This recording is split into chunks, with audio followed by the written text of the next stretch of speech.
Hello everybody, my name is Ricardo Espaillat and welcome to my economics lecture series wherein we tackle the book Man, Economy and State by the great economist Mary Rothbard. Today we'll be finishing the first chapter of this book, Fundamentals of Human Action, by analyzing Appendix B, which deals with means and ends. Now, the main point of this short section is that sometimes praxeology has been critiqued because means and ends are so interconnected and sometimes very amalgamated.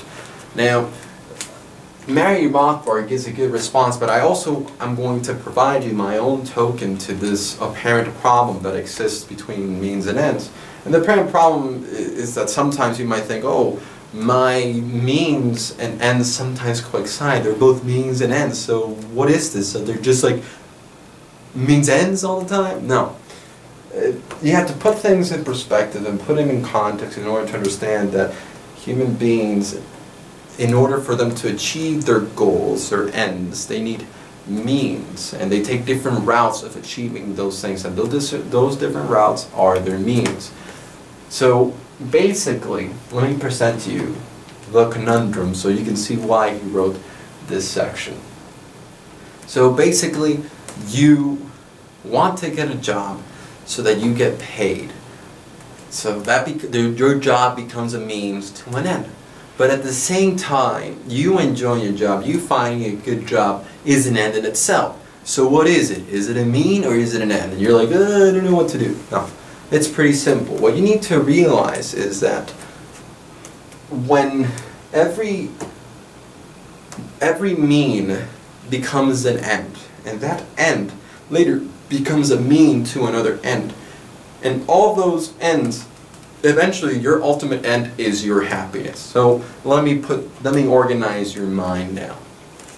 So basically, you have your end is to get paid, right? So you find a job. But in you finding a job, you also want to find a job that you enjoy. In order for you to do that, you use different means or different search tool that you find the job that you enjoy. Once you find the job that you enjoy, right, that has been one end, that end becomes a means to you getting paid. And then you getting paid becomes a means to you buying the consumer goods that you want to consume in order for you to live a happy life.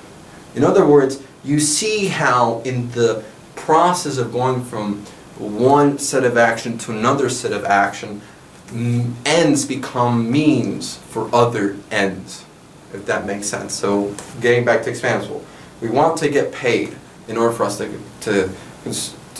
to buy consumer goods, right? So, but we want a good job. So first we use a search engine in order to find a good job, and then that good job becomes a means to getting paid, and then getting paid becomes a means to buying consumer goods, and then buying consumer goods or investing or either becomes a means to you living a happy life eventually. So basically that's sort of how I see it, and you can see how the categories in different contexts come to be. It's just a matter of analyzing it in a specific context, specific time frame. In the context of finding a job, for instance, or in the context of getting paid, your job is a means to the end of getting paid. In the context of buying consumer goods, your money is a means to an end.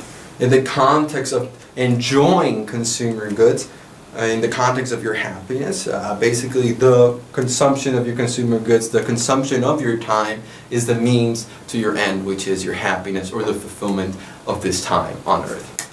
Hopefully that makes sense. That is mostly my analysis. Mary Rothbard, I think, implicitly wants to say that, you know, there's these categories, but that's what I take, and it's all a matter of putting it in the context, but the laws of economics still apply. Anyways, that's chapter 1. Good job if you went through all this. We're now going to go to chapter 2, getting into exciting stuff. We're going to go into direct exchange, and hopefully you stick through and enjoy these. Ciao.